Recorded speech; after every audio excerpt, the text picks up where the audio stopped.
And I will ring the chime bowl for our call to begin our service. Good morning and welcome to San Gabriel Unitarian Universalist Fellowship in Georgetown, Texas. My name is Mimi Ray, and I am a proud member of this lay-led congregation. Whether you are a first-time or frequent visitor or a long-time member, we are happy that you are here. Whether you are seeking community and spiritual growth, needing nurture, exploring new ideas, or looking for comfort, whatever your reason for joining us today, we are happy that you're here. We all come from different places, religions, beliefs, and backgrounds. All are welcome here. Please feel free to visit our website at sangabrieluu.org to learn more about us. You can learn more about Unitarian Universalism at www.uua.org.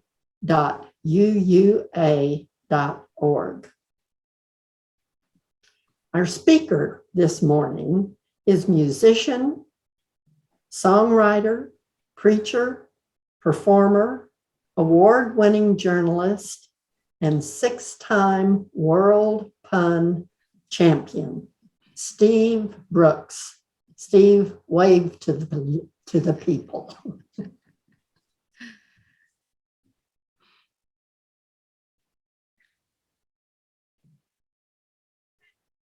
In his sermon today, Steve will talk and sing about the Wiccan and Native American paths and how he found out that he was a born-again pagan.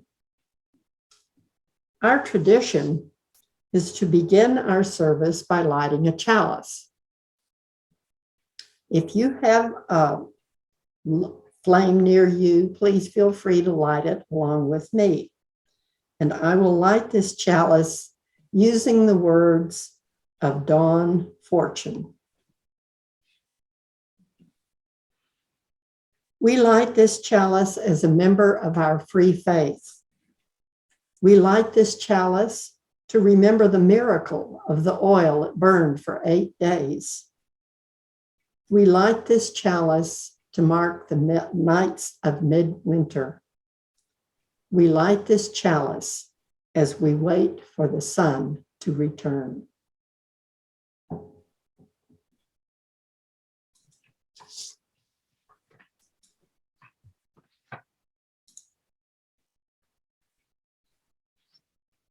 And now we are going to open this service in a very traditional pagan fashion by calling the four directions to orient us and to be with us for the duration of the service. We will start with the east, which is the direction of the sunrise, and then we will be proceeding clockwise around the great circle. Mimi will open us up with the east.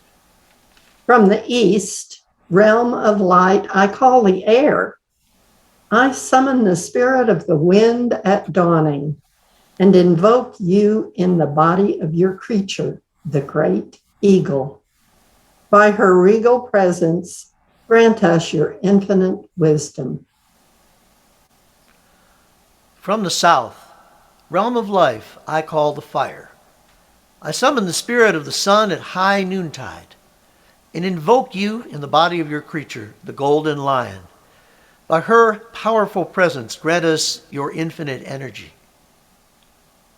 From the west, realm of love, I call the water.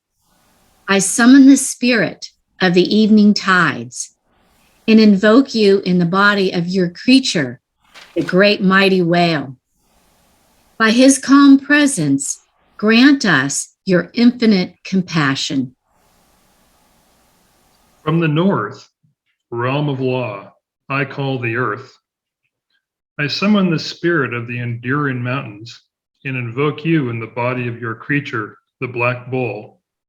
By his steadfast presence, grant us your infinite strength. Still muted. You can join me in reading the words of our affirmation as they are printed on the screen. The doctrine of this church is love. The quest of truth is its sacrament, and service is its prayer.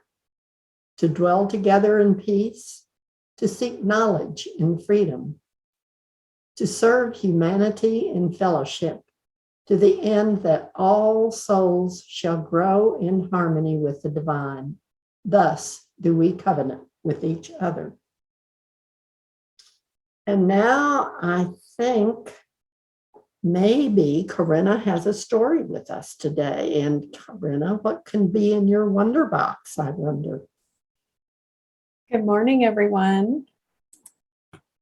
Can we stop sharing our slide and I can show you what's in the wonder box, or I can show you the wonder box and you all can guess what might be in here. I'm gonna shake it. It's making a little bit of noise. You can hear that, and you can unmute yourself and just quickly say out loud what you think might be in here. Any guesses? Book. A book? Could be. That would be very apropos. Shake it again. The pillow. A pillow? Not a pillow. The sun. The sun. I would love to be able to capture the sun and put it in the wonder box. No? Any other guesses? I'm getting ready to open it. All right. Here, let me get the picture big again so you all can see. All right, here we go. Opening. That's exactly what I thought was in it. You should have said something. I should have said something. I was like, it's a piece of a Christmas tree. I'm so excited. Branches. That's right. And Steve is going to be talking with us about the pagan origins of our holiday that we're celebrating, this Christmas holiday. And people have been bringing in evergreen trees that don't lose their leaves. They stay green even in the winter time, as a symbol of the promise of the new year and how the light will return and things will begin to grow again. And I've got a story that's about that. It's called The Shortest Day. And it's a poem. So I'm going to read a bit of the poem and then I'll show you a picture for that part of the poem. It's by Susan Cooper. So the shortest day came, and the year died, and everywhere down the centuries of the snow-white world came people singing, dancing to drive the dark away. And here they are, doing that. They lighted candles in the winter trees. They hung their homes with evergreen. They burned beseeching fires all night long to keep the year alive. And here they are, dancing around a fire in the snow with the evergreen. And when the New Year's sunshine blazed awake, they shouted, reveling. Look at the sun return. Through all the frosty ages, you can hear them echoing behind. Listen, all the long echoes sing the same delight, this shortest day, as promise wakens in the sleeping land. They carol, feast, and give thanks. And here are some people doing that today.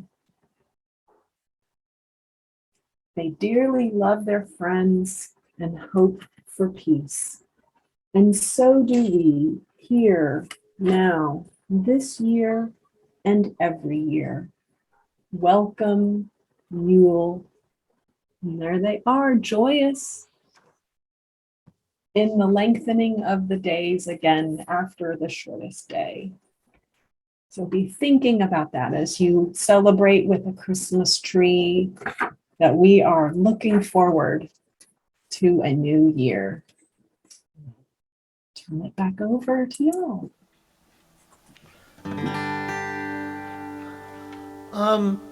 For those of us who are muted, I'm going to invite you to learn and sing along on the chorus to this song. We've got the words.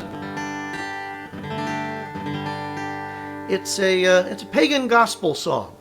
It can be sung any time of the year, but it's very much in the spirit of this season.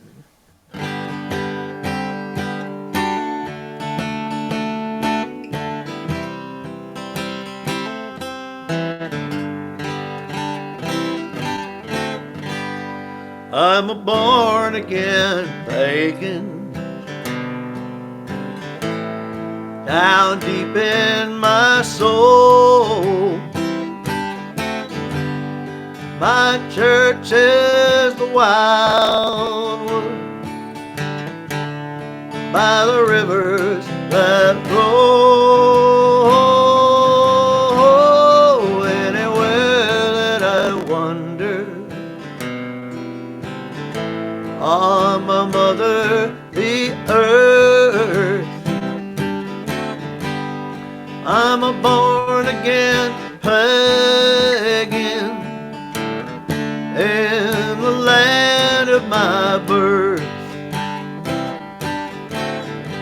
Now they burned me out early on brimstone and hell.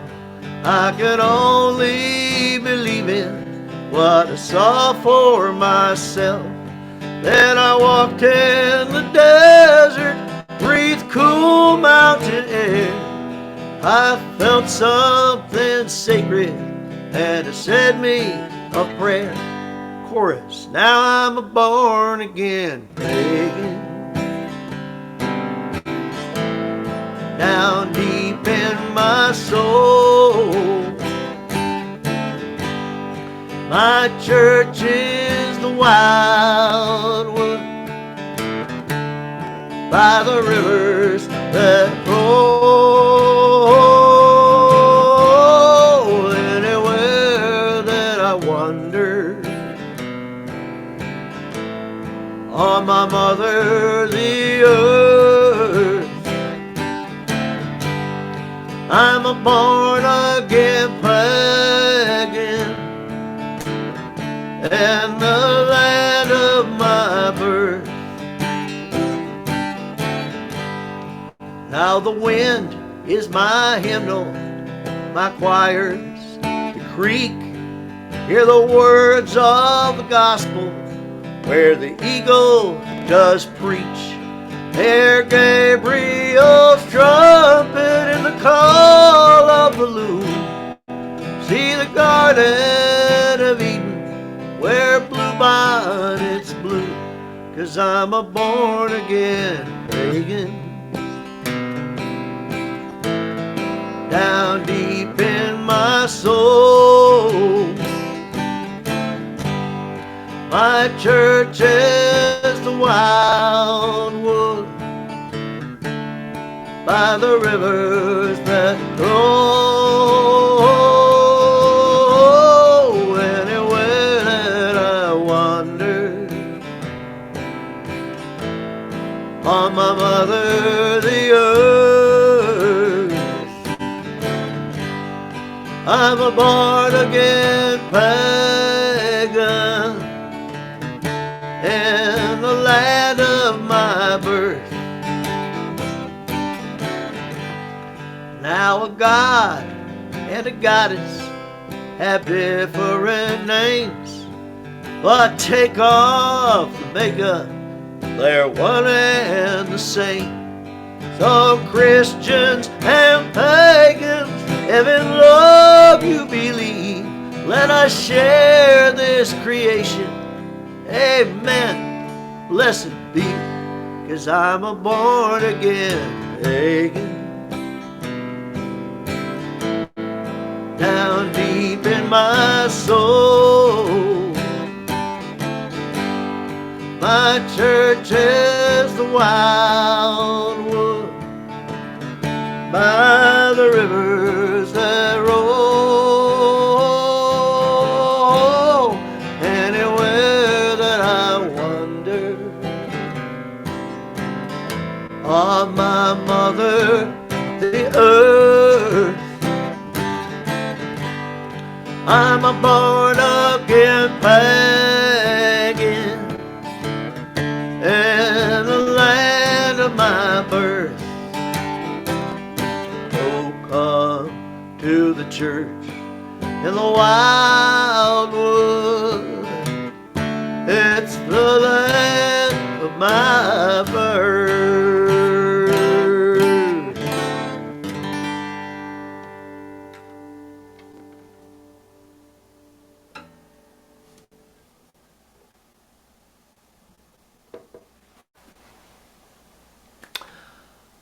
This time of year, we hear a lot about the reason for the season. So I would like to start this morning by acknowledging the original reason for the season.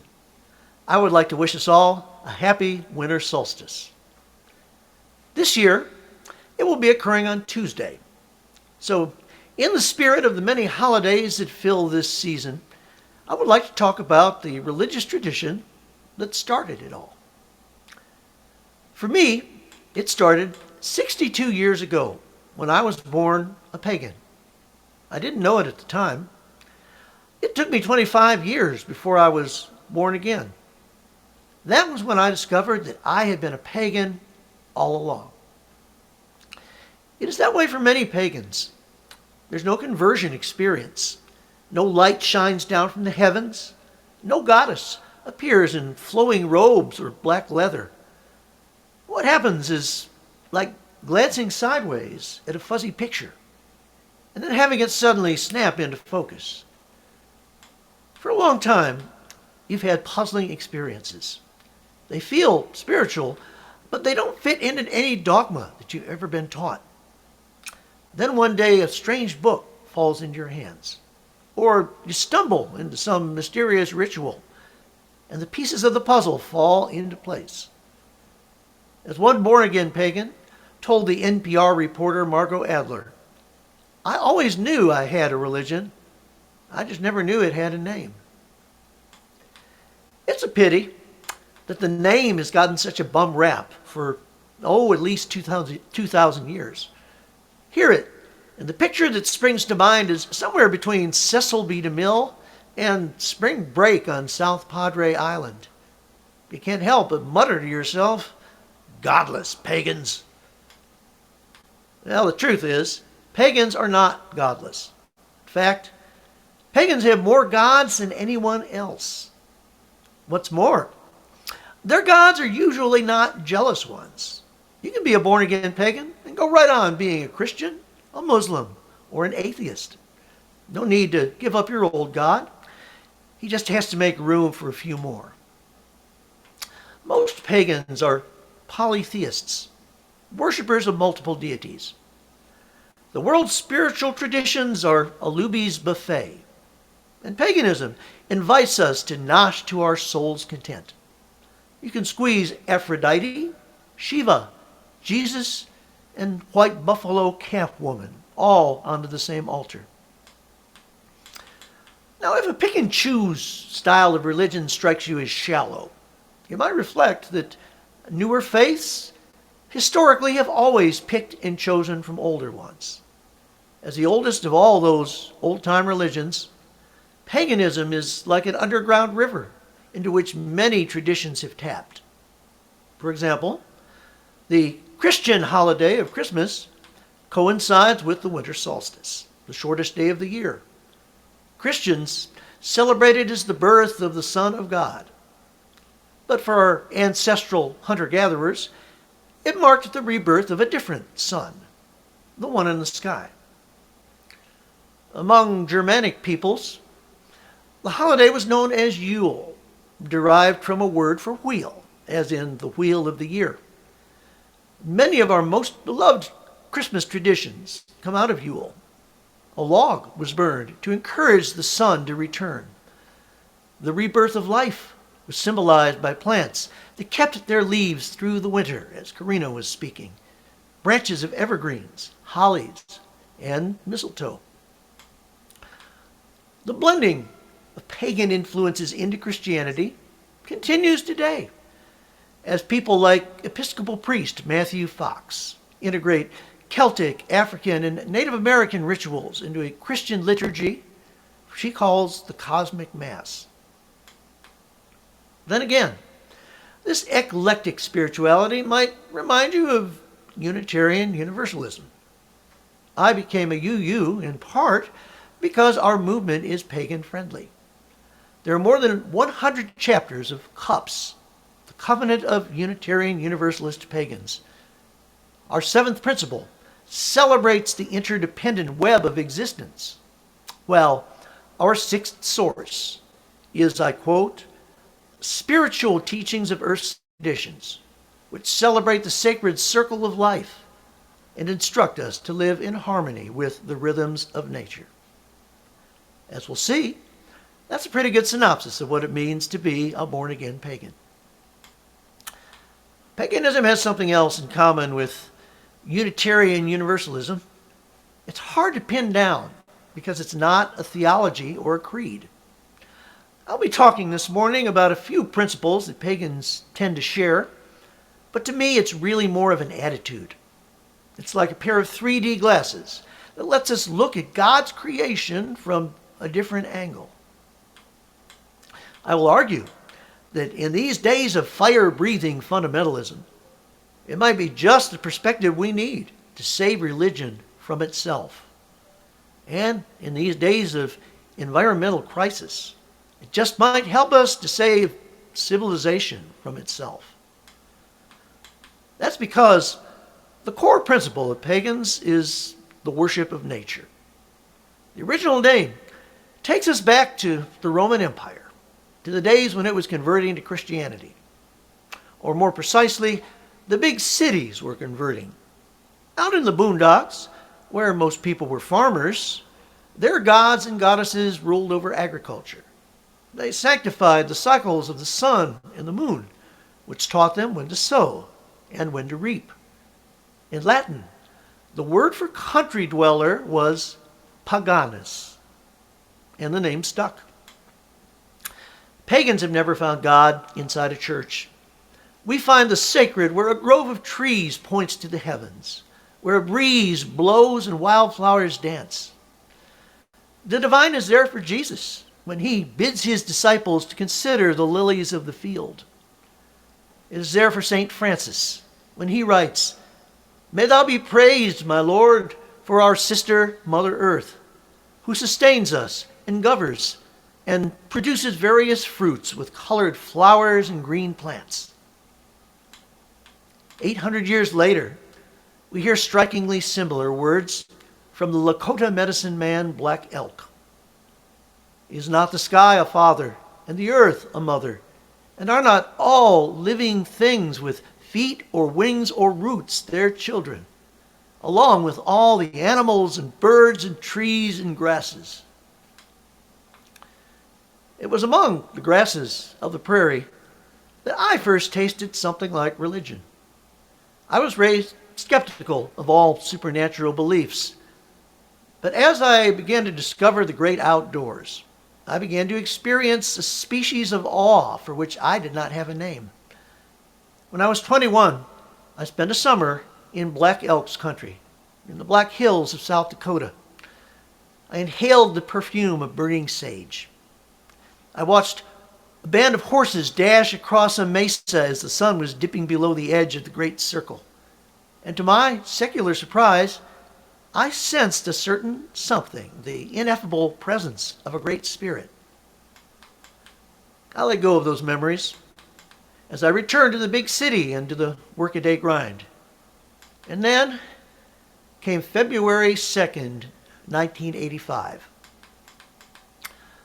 To the secular world, and to fans of Bill Murray, February 2nd is a minor holiday known as Groundhog Day. To pagans, however, it is one of the 8 great Celtic holy days. One of them is the winter solstice, of which we have spoken. 3 more are the summer solstice and the 2 equinoxes, spring and fall. The other 4 days fall halfway in between. One of them is Halloween. Another one is February 2nd, at the midpoint between winter and spring. Like many pagan holidays, it was adopted by Catholics, who named it or renamed it Candlemas. In the American version, the groundhog awakens from wintry slumber. And on that particular evening in February, something awakened in me. At first, I thought the ritual was downright weird. My girlfriend led me into the room. I was having flashbacks to Rosemary's Baby. I had no idea that the pentagram, a 5-pointed star inside of a circle, was an ancient symbol for the element of earth. But then I caught a whiff of burning sage, and memories began to tumble out. As a priest called the 4 directions, my mind's eye was taking me back to the heart of the Black Hills, where Black Elk had stood, with the circle of the plains stretching out in all directions. As the ritual invoked the 4 elements of earth, air, fire, and water, I imagined myself standing by rivers and peering into the embers of campfires. Here, at last, was a set of religious symbols that I could personally relate to. What's more, here was a process for using those symbols to commune with nature, even in the belly of a suburban cul-de-sac. By the end of the evening, I had a name for something that I had always been. I was a born-again pagan. When I talk about being pagan, I include both Native American elements and Celtic ones. To me, it's all nature worship. But to give you an idea of how broad the pagan umbrella can be, I would like to sketch out a few of the major traditions within the wider movement. To me, the purest forms are the ones that get called primitive, the ones that are least divorced from Mother Earth. From the Yoruba of West Africa to Aboriginal Australians, the worldview is much the same. My personal schooling in the interdependent web came in the piney woods of East Texas, in a Native American sweat lodge. There, I was taught that the 4-leggeds, the creepy crawlies, the plants, and even the rock brothers were all my relations. Each of them had a level of consciousness and a lesson to teach. I could improve my powers of attention by observing a hawk on the hunt. I could learn about teamwork by inspecting a colony of ants. When you are seeing spirits in every direction, it's an easy leap to worshiping multiple gods. And here's where pagans get hard to classify. Some of them take their deities from the Celtic pantheon, while others borrow from Greeks, Romans, Egyptians, and Norse. Many believe in a great spirit, over and above the rest, but not necessarily an old man with a beard. For pagans, the CEO of creation is just as likely to be a she. God's gender is perhaps the biggest dividing line among different kinds of pagans. Personally, I believe that God goes both ways. The great God is co-equal with the great goddess. Through their union, they create the universe. And when 2 lovers join together, they recreate the primordial couple. But many pagans kick Father God out of the house completely. They give first place to the great goddess, the Divine Mother, whose body is the universe. In the oldest archaeological digs of Europe, we find her figurines, naked and pregnant. As civilizations rose and fell, she went by many names. They called her Isis, Astarte, Aphrodite, Kali, Tara, Inanna, and the Blessed Virgin Mary, to name a few. In modern-day America, the leading goddess tradition is Wicca, or more familiarly, witchcraft. Of all the breeds of heathens, witches have gotten the worst PR. So it's worthwhile to set a few things straight. For one thing, they don't worship the devil any more than Catholics eat babies. Wiccans don't even believe in a devil. Satan is a Judeo-Christian character. For another thing, very few witches go around casting curses on people. There's a reason. They believe in the threefold law, which is sort of a triple scoop karma. It cautions that every action that we send out into the world comes boomeranging back to us.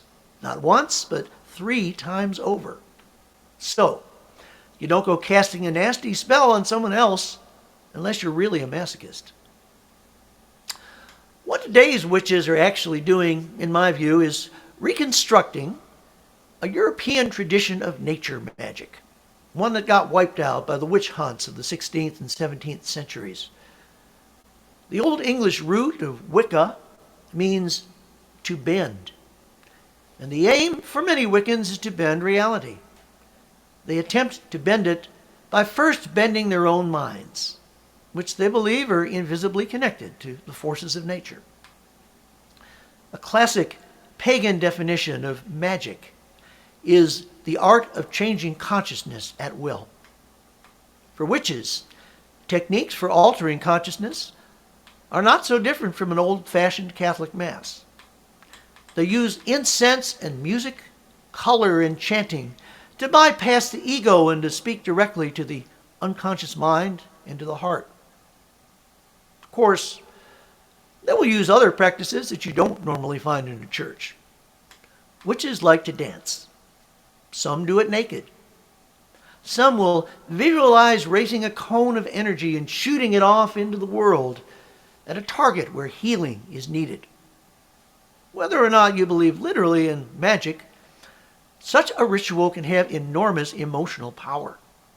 It can heal wounds in our own hearts. And to me, that sounds like magic. The topic of magic raises a nagging question about the pagan revival, particularly among youths who are humanist or rationalist. Why now? In an age of progress, why go back to our most primitive religious beliefs? In an age of science and rationality, why do we pagans embrace the irrational? Well, contrary to what you might think, most modern pagans are quite high-tech. But we share a sense that technology has put our lives out of balance. Living in air-conditioned houses, walking on concrete instead of soil. We have cut ourselves off from our mother. That's one reason that we treat her so badly. And as anyone can tell you, who has been through a Gulf Coast hurricane or a western wildfire, she's getting kind of upset. Nowadays, the science of ecology has begun mending the ways of civilization.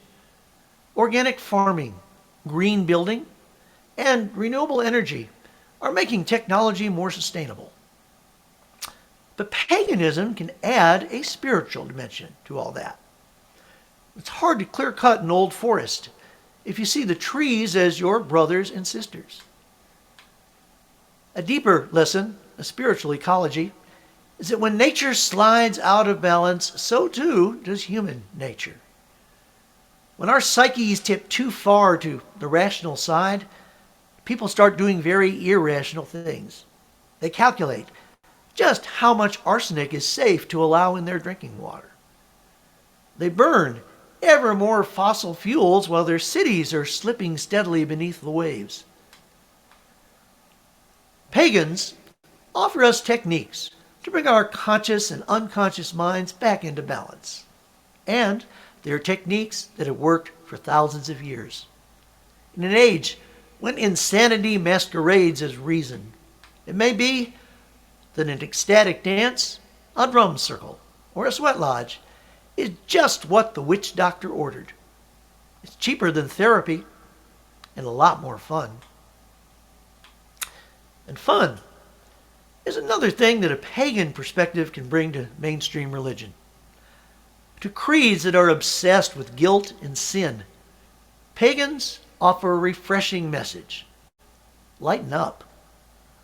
The pleasure principle is as sacred as faith, hope, and love. Writes the California witch Starhawk, the world is not a flawed creation, not something that we must escape, not in need of salvation or redemption. Witchcraft does not maintain, like the first truth of Buddhism, that all life is suffering. On the contrary, life is a thing of wonder. Matthew Fox carries the drama up to a cosmic scale. He writes, "For 15 billion years, the universe has been preparing our way, getting the temperature right, the ozone layer balanced, the oxygen level perfect. Religion that begins with sin is forgetting 15 billion years of amazing preparation."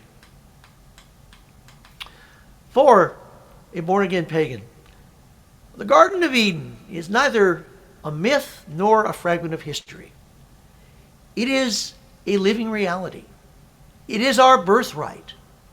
It opens its gates the same moment in which we open our eyes to what is around us. Why paganism and why now? Because our time is short. If we are to head off climate change, mad science, and holy wars, if we are to be born again as a sustainable civilization, we have got to get ourselves back to the garden.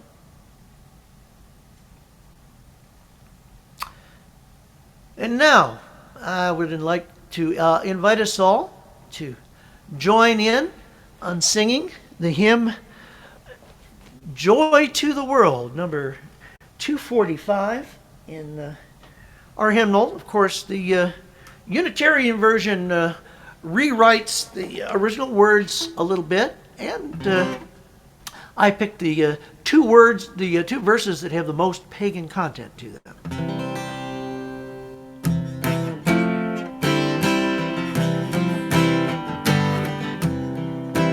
Joy to the world, the word is come. Let earth with praises praise. Let every heart prepare a room, and heaven and nature sing, and heaven and nature sing, and heaven and nature sing. Joy to the earth, now gladness reigns. Let hearts their songs employ, while fields and floods, rocks, hills, and plains repeat the sounding joy, repeat the sounding joy, repeat the sounding joy.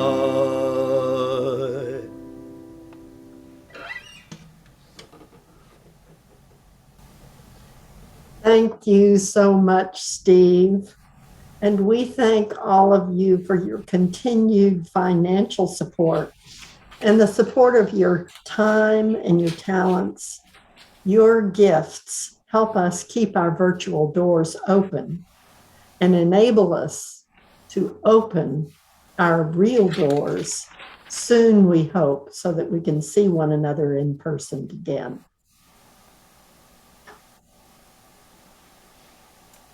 And now I will extinguish the chalice with the words of Eric Williams. May the firmness of the earth be yours. May the flow of the water be yours. May the freedom of the air be yours. May the fierceness of the fire be yours. May all the gifts of this life, the below and the above, be with you now and stay with you always.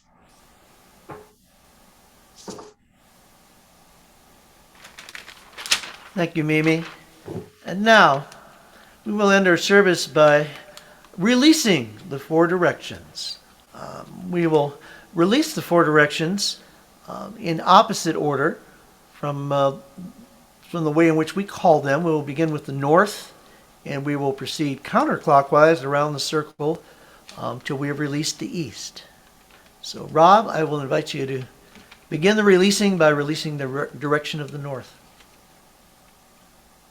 Spirit of stone, black bull, we thank you and send our thoughts and blessings with you as you depart into your dark realm of earth once again. Fare thee well in the strength of the law that you have imparted to us.